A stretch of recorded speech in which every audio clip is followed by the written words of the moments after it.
what is like the definition of the Antichrist?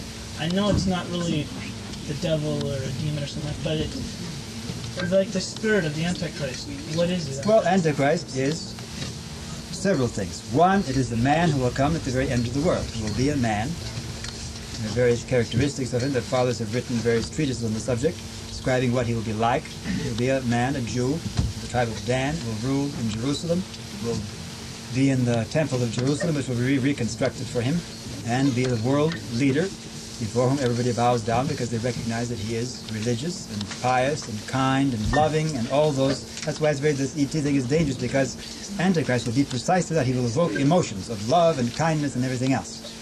But it will be on the basis of some kind of weird thing that is not worshiping the true God, but eventually worshiping him. So he's a man who will come at the end of the world, and when he is finally destroyed, the whole world comes to its end. But besides that, St. John says there are many antichrists. Because everyone who participates in this spirit of, well, first of all, as St. John in one of his epistles defines it, denying that Christ has come in the flesh. This is the spirit of Antichrist. And so everyone who does that partakes in this spirit.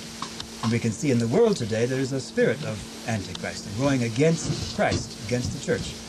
And all that spirit is the spirit of Antichrist. It finally achieves its form, its incarnation, like it, as it were, in the one man who will come at the end and imitate Christ. Undoubtedly he will be 30 years old when he comes to power and do many of the very same things that Christ did. And it will be some kind of demonic marvels by occult power.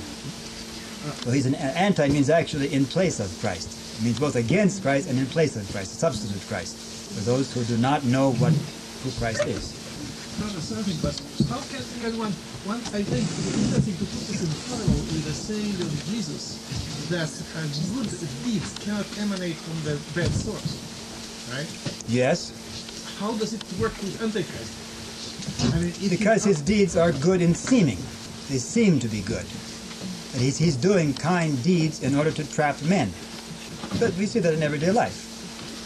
That when you use some kind of thing which evokes love, when you use kindness in order to trick somebody into doing something for you, then it becomes, in itself it might be good, and somebody outside might even become instructed by seeing that. But the man in his intent is doing evil. And therefore that good becomes submerged in the evil he's doing.